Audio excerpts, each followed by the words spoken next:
नमस्कार दोस्तों, इस समय हम हल्द्वानी की गफूर बस्ती से लाइव हैं और इस बस्ती के 4600 परिवारों पर संकट मंडरा रहा है।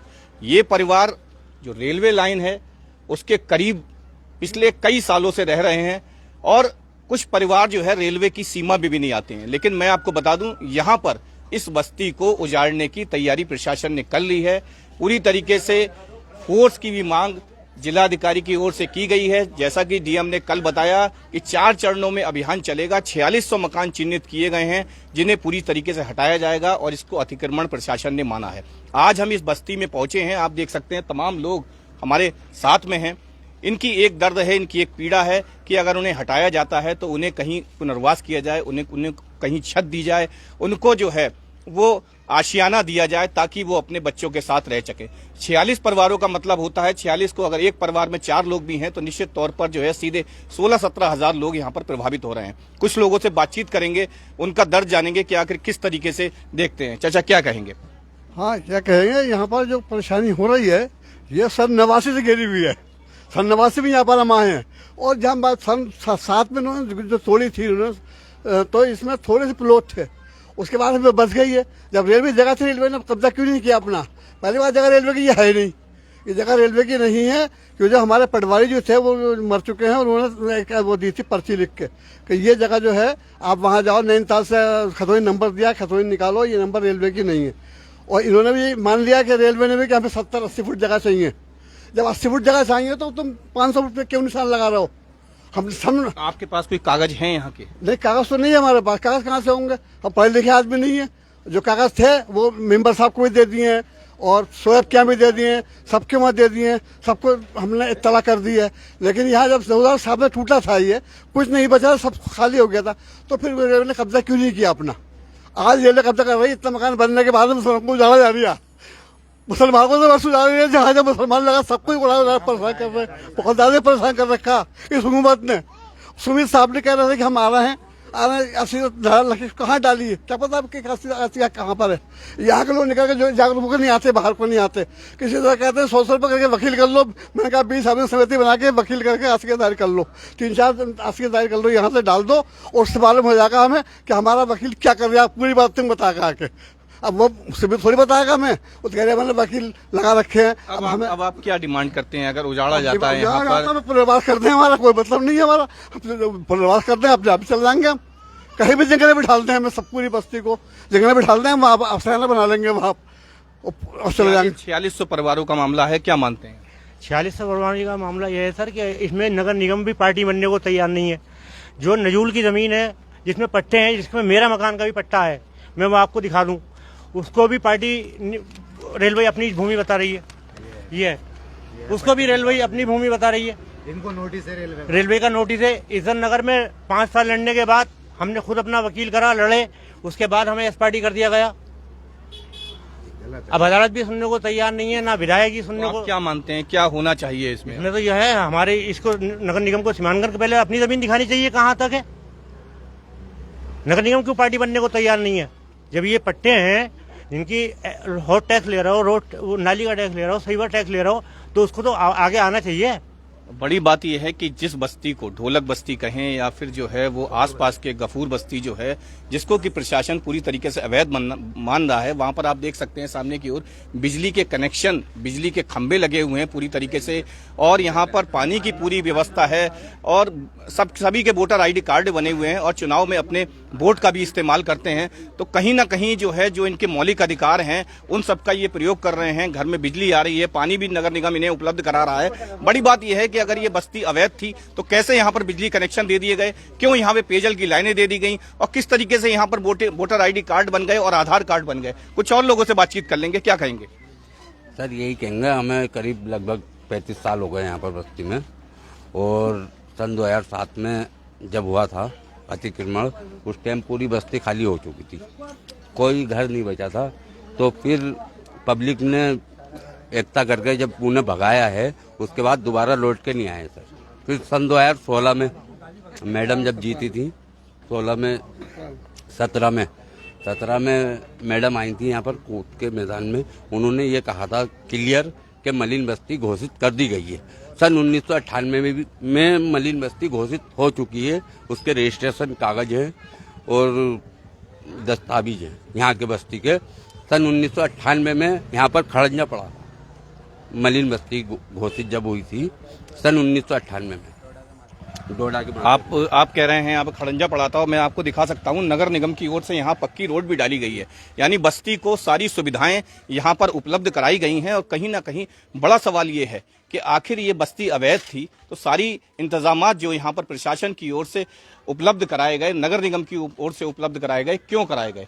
अब जबकि यहाँ पर पूरी तरीके से आबादी बच चुकी है तो यहाँ पर उजाड़ने का काम यहाँ पर किया जा रहा है। जिस तरीके से एक बात सामने आई है कि 11 तारीख तक जो है 11 अप्रैल तक जिलाधिकारी ने रेलवे से इस मामले में पूरा ग्राफ मांगा है कि कहाँ कहाँ चिन्हित उन्होंने कहाँ कहाँ निशान लगाए हैं, कितनी फोर्स की उन्हें आवश्यकता है, पूरी तरीके से प्लान मांगा है ताकि उसके बाद अभियान चल सके। डीएम ने कहा है कि 4 चरणों में अभियान चलेगा। कुछ और लोग हमारे साथ हैं, उनसे भी बात कर लेंगे। उवैस राजा जी हमारे साथ में हैं। उवैस राजा जी लगातार इस बस्ती के लिए संघर्ष कर रहे हैं, यहाँ से इज्जत नगर तक, और तमाम बार डीआरएम से मिले हैं। उवैस जी क्या कहेंगे? देखिए, ऐसा है, जिस तरीके से रेलवे अपनी यहाँ पर कार्रवाई कर रहा है, पहली बात तो रेलवे की ज़मीन नहीं है, क्योंकि जितनी बार भी हमने आपके सूचना के अधिकार में नगर निगम से मांगा है और हमने एक आपके सिविल सूट आपके हल्द्वानी सिविल कोर्ट में डाला था एक साजिद खान के नाम से पट्टेधारक।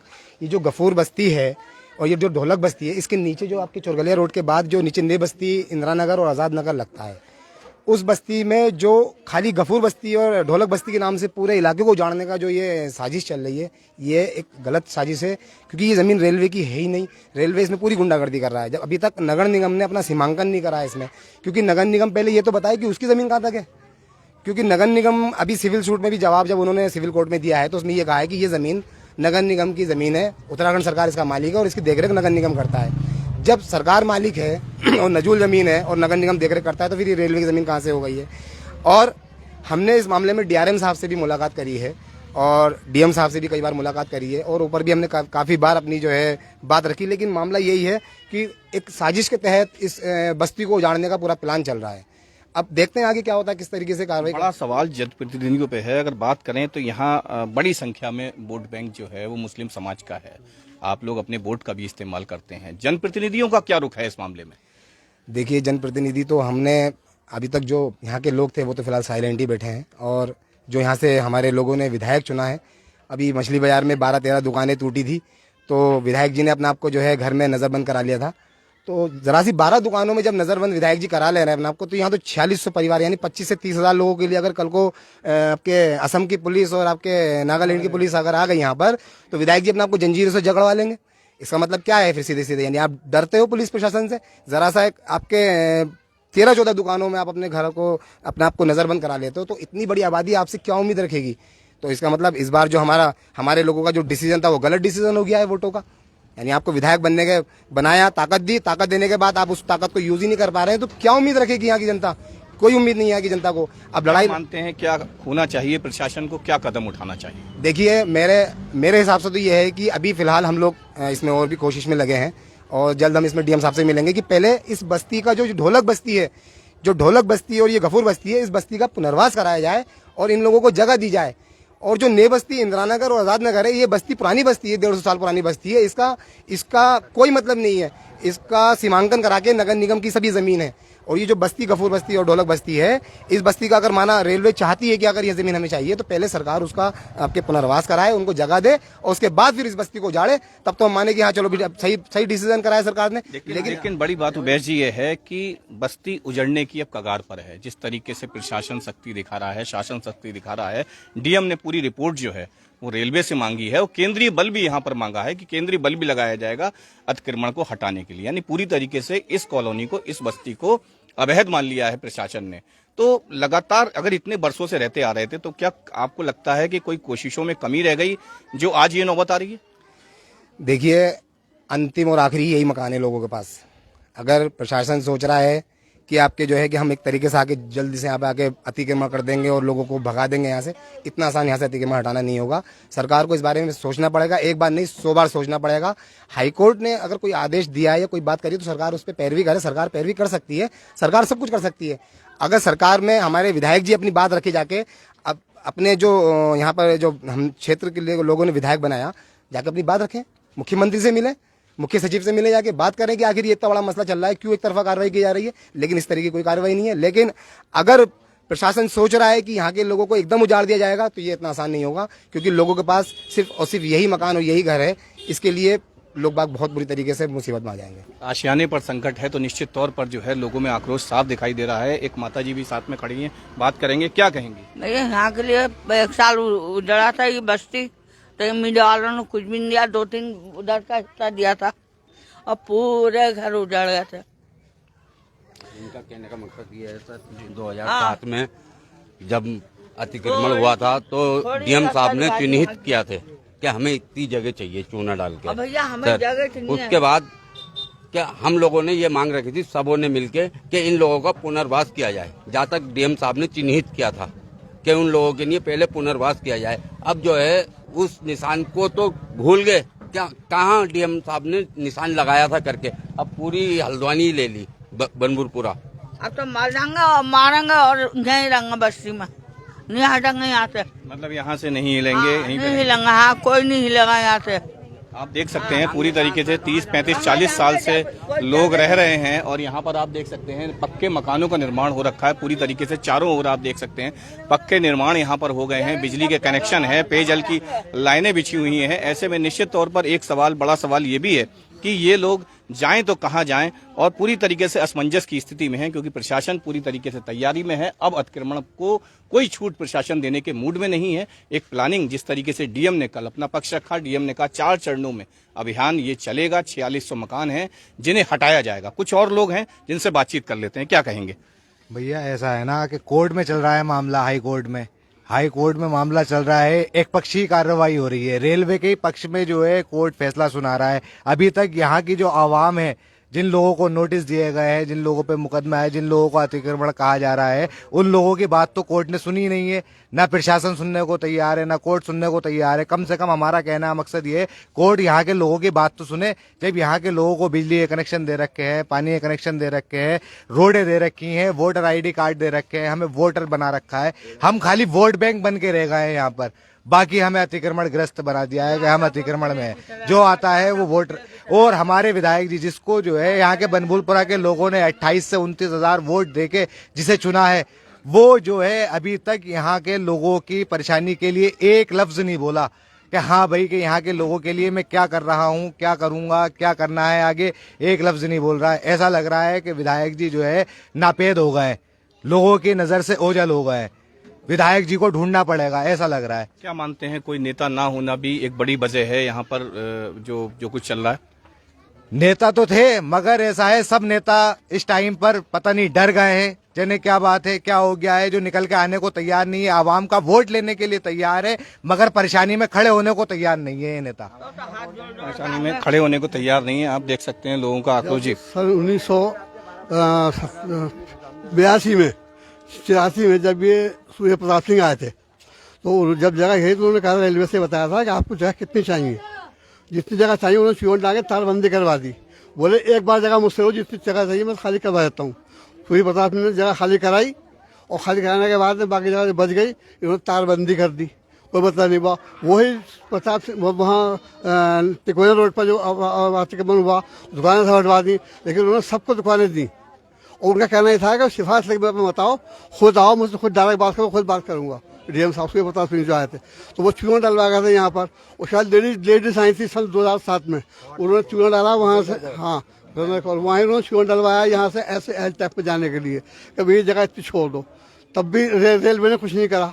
अब जब इतनी जगह चूरा पड़ गया, सब सबूत मिल गया, और तुम्हारा नक्शा ही बता रहा कि तुम कह रहे हो कि हमारे पास 45 फुट जगह है हमारे पास चालू लेन से, और 70 फुट गोला में है। तो भाई साहब क्यों आ रहे हो आप, क्यों परेशान कर रहा हूँ गरीब आदमी को? पूरी तरीके से आप देख सकते हैं एक उम्र के पड़ाव में जो है पहुंचे हुए हैं चचा, और पूरी तरीके से अपना दर्द बयां कर रहे हैं। उमेश जी, क्या मानते हैं, जिस तरीके से यहाँ पे लोगों का बड़ा वोट बैंक है और लोगों ने खुल के वोट, लोकतंत्र का जो पर्व होता है चुनाव में, उसमें भागीदारी भी की, और आज कहीं ना कहीं जो है वो वही लोग परेशान हैं पूरी तरीके से। वोटर ID कार्ड भी है, आधार कार्ड भी है, बिजली का बिल भी भरते हैं, पेयजल का कनेक्शन भी है। तो आखिर ये अगर कॉलोनी, ये बस्ती अगर अवैध थी, तो यहाँ पर ये सब प्रबंध प्रशासन की ओर से कैसे उपलब्ध करा दिए गए? देखिए, नेताओं ने, जो बड़े बड़े नेता यहाँ से चुनाव जीत के गए हैं यहाँ से। हमेशा उन्होंने यहाँ पर वोट बैंक समझा है और वोट लेने से पहले हमेशा बड़े बड़े वादे करे हैं कि हमारा सबसे पहले काम यहाँ के गफूर बस्ती को पुनर्वास कराना होगा। कभी उन्होंने इस बात की लिखित नहीं करी, क्योंकि उन्हें पता है कि हम लिखित दे के फंस जाएंगे। हमेशा उन्होंने मौखिक जो झूठे वादे करे, पानी के कनेक्शन, बिजली कनेक्शन, सब कुछ अपने फायदे के लिए उन्होंने यहाँ सब कुछ करवाया है। लेकिन जो ज़मीनी यहाँ पर मकान की जो मजबूती है, उस मकान के लिए अभी तक बात नहीं करी गई है, पुनर्वास की बात नहीं करी गई है, मालिकाना हक की बात नहीं करी गई है। देखिए, कोई विधायक लड़े या ना लड़े, मेयर हमारे लिए बोले ना बोले, या यहाँ के लोकल जो हमारे लीडर हैं जो यहाँ पर लड़ाई लड़ते थे, वो आवाम के लिए बोले ना बोले, लेकिन मैं ये वादा करता हूँ कि मैं इंशाल्लाह इस इलाके के लिए लड़ूंगा और लड़ता रहूंगा। मैं हाई कोर्ट तक दोबारा जाके फिर एक बार जनहित याचिका डालूंगा इंशाल्लाह। जनहित याचिका डालेंगे। एक और महिला हैं बीच में, उनसे ही बात कर लेते हैं। जी, क्या कहेंगी? हेलो, मैं सर एक ही बात कहना चाहती हूँ कि आज तक जो हमने नेताओं को कागज दिए वो आज तक हमारे ना कोर्ट में पहुंचे, सब नेताओं के बीच में दब गए। जिसकी रणनीति सन 1996 में मलिन बस्ती घोषित करने की प्रधानमंत्री ने योजना बनाई और सन 1998 में मलिन बस्ती घोषित करी, उसका रजिस्ट्रेशन नंबर मेरे पास है। सन 1998 में वो डूडा और सूडा के माध्यम से उसमें विकास कार्य हुए, दुनिया भर की सुविधाएं दी गई, दुनिया भर की फैसिलिटी दी गई, लेकिन उसको आज मलिन बस्ती से वंचित कर दिया गया। ये बताइए कि जो एक मलिन बस्ती घोषित हो चुकी है, जबकि वो रेलवे की जगह थी, वो राज्य सरकार और केंद्र सरकार ने ही तो घोषित करी। आज वो राज्य सरकार हमारा पुनर्वास क्यों नहीं करती? हम कोई विकास के विरुद्ध थोड़ी हैं, हमें विकास करें, वो हमारे जो पुनर्वास है हमें दे दीजिए। लेकिन मैं ये चाहती हूँ कि आप इस माइक के द्वारा, इस अखबार के द्वारा ये 1998 की समिति को आगे बढ़ाइए कि जो सन 1998 में सामुदायिक विकास समिति के नाम से एक घोषित करी गई मलिन बस्ती और उसके बाद उसको वंचित कर दिया गया। ऐसा क्यों? क्योंकि ये रजिस्ट्रार के यहाँ से रजिस्ट्रेशन आया था, घर की खेत की मूल्य नहीं है। एक समिति ऐसी होती है कि 10-20 लोग मिलकर रजिस्ट्रेशन करा लिया और वो समिति चलाते रहे, उसमें ऐड भी मिला, उसमें दुनिया भर के काम करे। ये जो रजिस्ट्रेशन है ये सरकारी समिति का था, इसका रजिस्ट्रेशन हमारे जिला अधिकारी ने बनाया, इसकी अध्यक्षता हमारे जिला अधिकारी ने करी, नगर निगम इसमें इन्वॉल्व है, एपीओ एमई सब इन्वॉल्व है, जितने भी इसमें विकास कार्य कर रहे हैं सब इन्वॉल्व है। 72 अधिकारी की मीटिंग गवर्निंग बॉडी की होती थी और जिला अधिकारी हमारी अध्यक्षता करते थे। आज वो हमारे जिला अधिकारी, आप यहाँ की पार्षद नहीं है? नहीं, मैं सीडीएस अध्यक्ष। आज वो जिला अधिकारी इसके विरुद्ध क्यों जा रहे हैं? जब कल अध्यक्षता कर चुके हैं, आज प्रशासन फोर्स क्यों दे रहा है? पहले उस चीज पे गौर डालिए ना। ये तो आपने शो करी थी, पब्लिक ने थोड़ी ना करी थी। उस दिन भी तो आपको पता था कि रेलवे की जगह है। मलिन बस्ती घोषित की गई तो अब क्यों जो है उत्पीड़न किया जा रहा है? क्यों बस्ती हटाई जा रही है? और अगर हटाई जा रही है तो निश्चित तौर पर जो है पुनर्वास जरूरी है। मैं आपको कुछ आगे की ओर ले चलता हूं और आपको मकानों को दिखाता हूं, जहां पर की जो है पूरी तरीके से मकान पक्के निर्माण यहां पर स्थापित हो गए। रजनीश दुबे के पीरियड में डीएम साहब के मलिन बस्ती घोषित हुई। सन 1998 में रजनीश दुबे साहब डीएम साहब थे, उन्होंने ये मलिन बस्ती घोषित कराई। क्या कहेंगे आप? मैं ये कहना चाहता हूँ 1990 से लगभग ये बस्ती बसी हुई है। आज तक प्रशासन या रेलवे प्रशासन यहाँ पर कैसे हो रहा था? जब से ये कब्जे हो रहे थे, धीरे धीरे कब्जे हो गए। उसके बाद लोगों ने अपनी गाड़ी कमाई से मतलब इन मकानों को बनाया। झुग्गी झोपड़ी से आज पक्के मकान बन चुके हैं। लगभग इसको 30 साल से ज़्यादा समय बीत चुका है, लेकिन अभी तक किसी ने कोई सवाल नहीं उठाया। अब आके जो है इसको हटाया जा रहा है। बड़े अफसोस की बात है, यहाँ गरीब परिवार रहते हैं और ये बड़ी मुश्किल से थोड़ा बहुत पैसा जोड़कर मकान बनाते हैं। मैं समझता हूँ कि प्रशासन को ये बात सोचनी चाहिए कि 40 साल से 30 साल से बसी हुई बस्ती को एकदम उजाड़ा जाना संभव नहीं हो सकता। और इसमें जो है इनको या तो अगर रेलवे प्रशासन को ज़रूरत है तो वो अपनी ज़मीन को ले सकता है, लेकिन प्रशासन को चाहिए कि इसके पुनर्वास की व्यवस्था करके तब हटाया जाए इसको, और ना ये लोग कहाँ जाएंगे। पुनर्वास की व्यवस्था की जाए, एक ही मांग है, पुनर्वास किया जाए। जी, यहाँ की जो कोर्ट का केस चल रहा है, कोर्ट ने रेलवे कोर्ट को सौंप दिया था। रेलवे कोर्ट ने अब से 2 साल पहले कोरोना काल के हम लोगों को रोक दिया। हम सब जाते थे तारीखों पे साइन करने। उसके बाद उनने हमें कोई सूचना नहीं दी, ना हमें कोई रिजेक्ट कॉपी दी, और मतलब डायरेक्ट कोर्ट में कह दिया कि हमने रिजेक्ट कर दिया। ऐसा पक्षपात क्यों किया गया? पहले हमसे कम से कम सुनता, हमारी बातें सुनता। एजेंट नगर में सुनवाई हुई थी तो वो हमसे पूछता, हमें बुलाता। कोरोना काल के बाद उनने आज तक दोबारा हमें बुलाया ही नहीं और डायरेक्ट रिजेक्ट कर दिया। ये कागा इंसाफ है साहब, ये तो मानवता के खिलाफ भी है। और इसलिए हमारा घोर यही है, हम कोर्ट की अवहेलना नहीं कर रहे हैं, कोर्ट तो हमारे ऊपर है और विकास के मुद्दे में भी हम बाधा नहीं बनना चाहते। हमारा विकास हो, हमारे शहर का विकास हो, नाम चमके, लेकिन कहीं ना कहीं हमें हमारा पुनर्वास भी हो। विकास विरोधी नहीं है, जैसा कि यहाँ के लोगों ने बताया, पुनर्वास होना चाहिए। बस्ती अगर हटा रहे हैं, जमीन को कब्जे में ले रहे हैं तो निश्चित तौर पर पुनर्वास चाहते हैं। मैं सामने की ओर कहूंगा, सामने की ओर दिखाइए, पूरी तरीके से आप देख सकते हैं पक्के मकानों का यहाँ पर निर्माण हो चुका है। और बता रहे हैं 1990 में ये बस्ती जो है बनी थी और 1990 में बस्ती बनने के बाद आज 2022 चल रहा है। ऐसे में करीब 32 साल हो जाते हैं। 32 साल में पूरी तरीके से जो है वो यहाँ पर पक्के निर्माण बन चुके हैं।